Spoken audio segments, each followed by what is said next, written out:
Train பயணம் மாதிரி தான். ட்ரெயினில் ரயில் ஸ்நேகர்னு சொல்லுவோம். வில் மீட், என் லைஃப்பில் மீட் பண்ண கிரேட் பீப்புளில் நாசர், இளையராஜா, விஜய் சேதுபதி, தானு, அந்த மாதிரில one of the greatest legend. அவர் வந்து மியூசிக் கேட்டுகிட்டே இருப்பார்.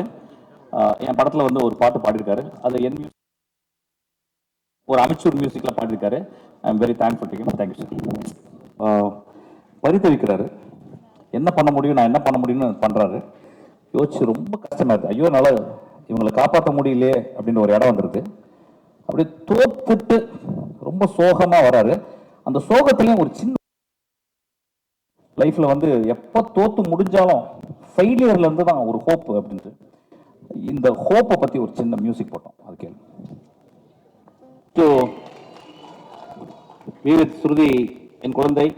அப்பா வந்து 8 அடி பாஞ்சாருன்னா 80,000 அடி பாயக்கூடிய ஒரு பாலி மேத் என் குழந்தை. ஒரு பாட்டு பாடுறதுக்காக கேட்டேன். டீச்சர்லாம் ஒரு பாட்டு பாடுறா அப்படின்னா வந்து பாட்டு பாடி வந்து வந்தவொடனே ரொம்ப பிடிச்சிருச்சு. ஆக்சுவலாக அது எப்பயுமே இந்த சினிமா ஊரகன்றது ரொம்ப கஷ்டமாக இருக்கும். ரொம்ப இன்டென்ஸாக வந்து அந்த பாட்டுச்சு. நான் சொன்னேன், குழந்தைய படத்தில் ஒரு ஒரு சீன் நடிக்க, ஒரு ஒரு நல்ல கேரக்டர் கடை நடிக்கிற இடம்னு கேட்டேன். It's not a cameo, it's so come on ma'am. It is a cameo sir. நீ பேசவே மாட்டேங்குமா? அது தானு சார் தான் சொன்னார், தம்பி நீ வந்து இந்த பாப்பாவை நடிக்க வை அப்படின்னாரு. நாங்கள் வந்து கூப்பிட்டு நடிக்க வச்சோம். அதுக்கப்புறம் I rewrote that. Actually I added more scenes. And என் படத்துலேயே ஒரு பெரிய பப்ளியான சீன்னா அந்த சீன் தான், பாப்பா வர சீன் தான். Thank you so much. Thank you sir, it's my honour and privilege. சீக்கிரமாக ஒரு படம் பண்ணோம் சார். சார் நான் வந்து பாப்பா வச்சு ஒரு படம் பண்ணேன் சார், குழந்தை வச்சு ஒரு படம் பண்ணோம். என்ன சினிமாவில் ஒன்று டேலண்ட் வந்து சில டேலண்ட்டை வந்து ஹேண்டில் பண்ண முடியாது. அந்த மாதிரி ஒரு டேலண்ட் தான் குழந்தை. வெகு சீக்கிரத்தில் நான் ஒரு படம் பண்ண போகிறேன் குழந்தையோட சேர்ந்து. She is going to present one song. அந்த படத்தில் சாங் பாடியிருக்கா அந்த பாப்பா, கேளுங்க அந்த பாப்பா.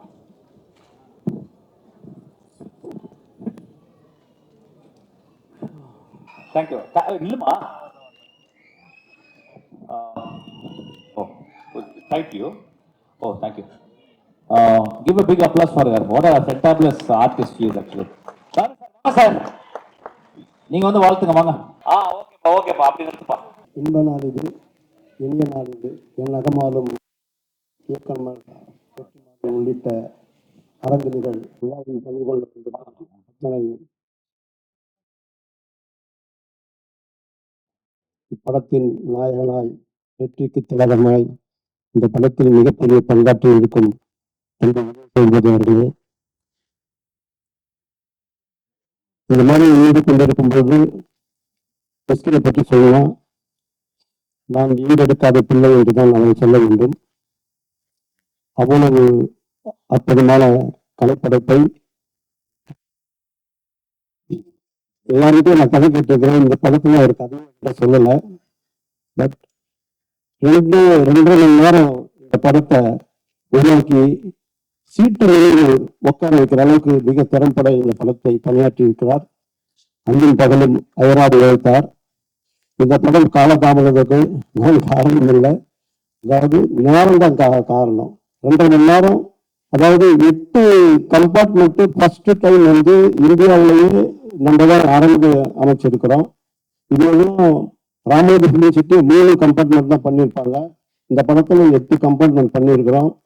அந்த கம்பார்ட்மெண்ட்டுக்கு எனக்கு மிகப்பெரிய பங்களிப்பு செய்த எனது நண்பர் பிஜி ஸ்டுடியோ கோவிந்தசாமி அவர்களை மேடைக்கு அழைக்கிறேன். உண்மையிலேயே ஒரு ஃப்ளோருக்கு ஃப்ளோர் இடைவெளியை உடைத்து இந்த ட்ரெயினை நேர்த்தியா எடுத்துக்கிற அளவுக்கு மனம் வந்து அந்த புதுசா கட்டி இருக்கிறாரு. டைரக்டர் கேட்டவுடனே அண்ணனுக்காக நான் உடைக்கணும்னு சொல்லி உடைச்ச அந்த பண்பு வந்து விளக்கு என்றேன், வெளியிட்டு போட்டேன். அப்படிப்பட்டவருக்கு நான் கௌரவிக்கணும்.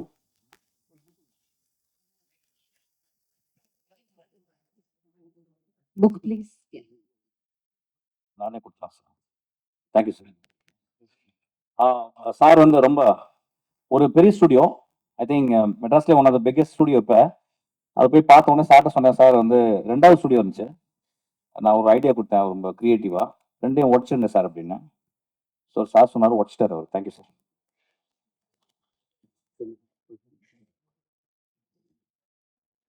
ஒவ்வொரு நான் அதிக நாள் வந்து விட்டுநாதன் சார் அலுவலகத்துக்கும் தம்பி மிஷின் அலுவலகம் தான் போவேன். அப்படி போகும்போது அவருடைய செயலாற்ற பண்றது நானே வீடியோவில் ஷூட் பண்ணி வச்சிருக்கிறேன். அதை வந்து தயவுசெய்து தம்பி ஒரு பாட்டு இந்த மேடையில் பாடணும். திரும்பவும் ட்ரெய்லர் 2 முறை போடணும். அதே நேரத்தில் சுருதியாசனுடைய பாடலை ஒளிப்பதிவு பண்ணி என்கிட்ட காமிச்சாரு. ஃபர்ஸ்ட் டைம் ஒரு பாடகி ஒரு பாடி லாங்குவேஜ் சண்டைக்காரா போட்டு உடைச்சி போடுறான் போது அந்த கையில் ஆகவும் நம்ம கழுத்தினுடைய நரம்பு புடைக்கிறதும் நாடி நரம்பில் ஓடும் குடைகள் நீக்கமுறை இருக்கும் ஒரு அத்தனை இசையும் ஒருங்கிணைக்கக்கூடிய ஒரு ஒப்பிரட்டு உயர்த்தமையாகத்தான் இந்த கோவிலை நான் பார்க்குறேன். 2003 பார்த்தேன். இப்போதான் நான் பார்த்து பெருமைப்படுறேன். ஒரு நல்ல நிலைக்கு நீ வந்துருவோமா.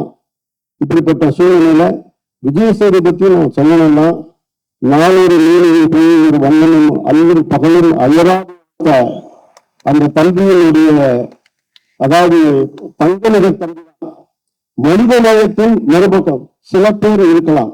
ஆனால் நம் கண்முன்னே ஒரு பெரிய ஒரு வாழும் வள்ளலாக அந்த தம்பி பரிணமிக்கிறார். அவருடைய பண்பு விளக்கில் இருக்கலாம், வியந்து போட்டலாம். கண்ணுக்கு சுவையானவர், பார்வைக்கு தீவானவர், கண்ணுக்கு தீவானவர், கவலைக்கு நெருங்கானவர். அதிகமா இருக்கு. இசையெல்லாம் அவர் படிச்சிருக்கிறார். இந்த படத்துல இயக்குனர் ஒரு இசையமைப்பாளர் தான் தம்பி வராது இருக்கிறாரு. அவருக்குள்ள ஒரு இசையூற்று ஏது இருக்கிறது. தொட்டமைப்பு இசையூற்று அவர் உள்ளுக்குள்ள வச்சிருக்கிறார். அது இன்னைக்கு அவர் வெளிப்படுத்துவார்னு எனக்கு தெரியல. அப்படிப்பட்ட பணிவு பண்ணியிருக்கிறாரு. இந்த படத்தில் இருக்கக்கூடிய அத்தனை பேரையும் பாராட்டலாம். ஒரு இடத்துல நாசர் சார் ஒரு நடிப்பு இருக்குது. அது வந்து படத்துல தான் நீங்க பார்க்கணும். அப்படிப்பட்ட நடிப்பை வழங்கியிருக்கிறாரு. படம் ஃபுல்லா அதிகமா சொல்லக்கூடாது. இந்த படத்தை நீங்க பாருங்க. கிட்டத்தட்ட 2.5 மணி நேரம் சிஜி ஒர்க்குக்கு அத்தனை வேலைகளும் செஞ்சு இந்த படத்தை ஆகஸ்ட் பண்ணிடுவோம். ஆகஸ்ட் இந்த படத்தை பண்ணிடுவோம். மிகப்பெரிய அப்படியே சார் எப்ப சார் டேட்டா சொல்லிருக்கேன் சார். இருப்பாரு ஆகஸ்ட்ல நானும் விஜய் சேதுபதி யோசிக்கிறேன். நைட்டு நம்ம பணி சொல்ல இவ்வளவு நாள் நீங்க பணியாற்றுறதெல்லாம் பார்க்கும்போது ஆகஸ்ட் சூர்யா படம் சார். ஆகஸ்ட் மாதம் தான் சொன்னோம். ஓ அப்படியா? வருகின்ற படங்கள் எல்லாம் எப்படி பார்த்தீங்கன்னா வந்து பெரிய அறிவுரை பண்ணக்கூடிய படம். இது மிகப்பெரிய வசூலை அள்ளி கொடுக்கக்கூடிய படம். அப்படிப்பட்ட வசூலை கொடுக்கக்கூடிய படத்துக்கு என்னுடைய விநியோகத்திலும் என்னுடைய எக்ஸிபிட்லும் சந்தோஷப்படணுன்றதுக்காக தான் இதை வந்து பொத்தி பொத்தி பாதுகாத்து வச்சிருக்கிறேன். இது வரும்போது ஒரு பிரளயத்தை உண்டாக்கும். இது தற்கொலைக்காக சொல்லல. நீங்க படம் பார்க்கும்போது உங்களுக்கு அது தெரியும். ஆகவே இது யாராவது நான் விட்டிருப்பேன். அத்தனை பேரும் பிரமாதமா பணியாற்றி இருக்காங்க. 63 நடிகர் நடிகைகள் பண்ணியிருக்கிறாங்க. கிட்டத்தட்ட அவ்வளோ, அதாவது ஒரு ட்ரெயின் ஜேர்னி என்பது சாதாரண இல்லை. அது வந்து ஒரு பெரிய வரப்பிரசாதம் உங்களுக்கு அது விரைவில் கிடைக்க போகிறது. வாய்ப்புக்கு நன்றி தெரிந்து நன்றி, வணக்கம். Thank you, Danu sir. Thank you so much. Shruti, உங்ககிட்ட ஒரு 2 கேள்வி கேட்கணும். Can you take center stage, please? Shruti, 2 கேள்விதான். ஓகேயா? ஒன்னு டைரக்டர் மிஷ்கின் சார் கிட்ட ஒர்க் பண்ணது, இன்னொன்னு மியூசிக் டைரக்டர் மிஷ்கின் சார். அவ்வளவுதான். சிம்பிள். சொல்லுமா. Most creative minds. And அவர் வந்து very eccentric. நல்ல பாராட்டணுமா. And really, no, honestly, jokes aside, நான் நிறைய கத்துக்கிட்டேன். Different style of working, and you really have to run and catch up to him. And it's like playing tennis with a really. But truly, it's an honor. Thank you, sir, for this opportunity. எனக்கு நிஜமா இது amazing learning எக்ஸ்பீரியன்ஸா இருந்தது. And thank you for all your kindness and encouragement. அது எனக்கு ரொம்ப ஸ்பெஷலா இருக்கு. தேங்க்யூ. தேங்க்யூ ஸ்ருதி. ஏன்டா அந்த கேள்வி கேட்கலையா?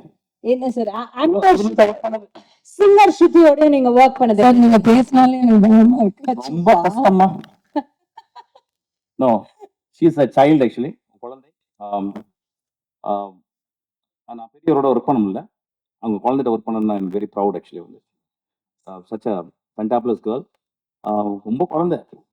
What a singer. ஆமா. என்னமா பாடினாங்க இப்போ. கிளாப் பண்ண ஒரு கிளாப் பயங்கரமா குழந்தைக்கு. தேங்க்யூ. Sir, இப்படிதான் settle பண்ணுவாரு every time when we do a even halfway decent shot and energy drop ஆகும்போது he make everybody clap like this on set. So this is just on set behavior. என்னன்னா எங்க ரெண்டு பேருக்கு ஒரே ஒரு தானே, நாங்க வந்து நைட்டுக்கு மேலதான் பயங்கரமா வேலை செய்வாங்க நாங்க ரெண்டு பேரும். ஆமா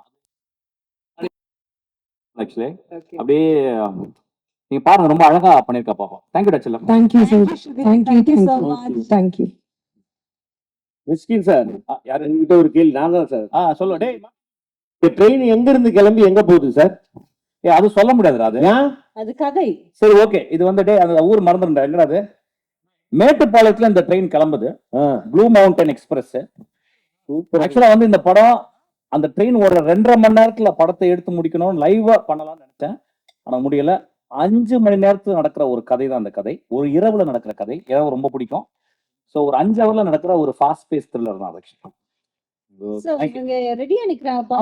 ஏதோ பாட்டு பாட போறீங்க. எஸ், ஐ ரிக்வெஸ்ட் தமிழ் சினிமால ஒரு பெரிய தமிழ் சினிமால நம்மளுடைய தேசத்திலே அல்லது உலகத்திலே ரொம்பவும் கேலி செய்யப்பட்டு புண்படுத்தப்பட்ட மகா புருஷர்களா, மகா லட்சுமிகளா நான் பாக்குறது திருநங்கைகள்.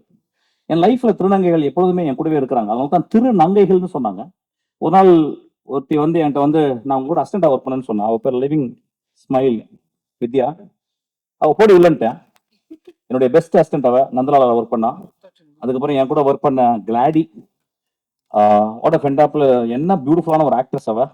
இப்போ வந்து கனடால ஷீஸ் தியேட்டர்ல பெரிய ஆளா இருக்கா. ஷீஸ் ஒர்க்கிங் இன் ஆப்பிள்ல. இவங்க லைஃப் லாங்க எனக்கு எங்க கூட எப்பயுமே ஒரு மனசாட்சி மாதிரி இருந்துகிட்டே இருக்காங்க. So I request all my திருநங்கைகளை மேலே கூப்பிடுறேன்.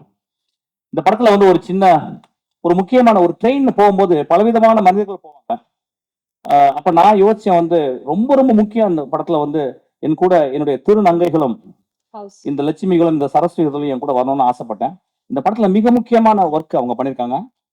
I request them to come on stage. இவங்களுக்காக ஆக்சுவலா நான் இன்னும் சொல்லல, கபிலன் வந்து இந்த எல்லா பாட்டையும் கபிலன் தான் என்னுடைய ரொம்ப ஆத்மார்த்தமான ஃப்ரெண்டு. 3 நாளா கூப்பிடுறேன், எங்க போனான்னு தெரியல, போன் ஆஃப் பண்ணி வச்சிருக்கான். அவன் வந்து இந்த ஒரு பாட்டு கேட்டேன். அந்த பாட்டு நான் கொடுத்தது வந்து திருநங்கை தாலாட்டு அப்படின்னு சொல்லி. ஆனா இந்த திருநங்கைகள் உலகம் ஃபுல்லா இருக்க தாய்களுக்கும் குழந்தைகளுக்கும் தாலாட்டு பாடிட்டே இருக்காங்க. நான் வந்து இந்த திருநங்கைகளுக்காக ஒரு தாலாட்டு பாடலான்னு சொல்லி ஒரு பாட்டு கம்போஸ் பண்ணேன். அது ரொம்ப பியூட்டிஃபுல்லா கபிலன் எழுதியிருக்கான். அந்த பாட்டை நான் உங்களுக்கு முன்னாடி நான் பாடுறேன். அந்த இது இருக்கு.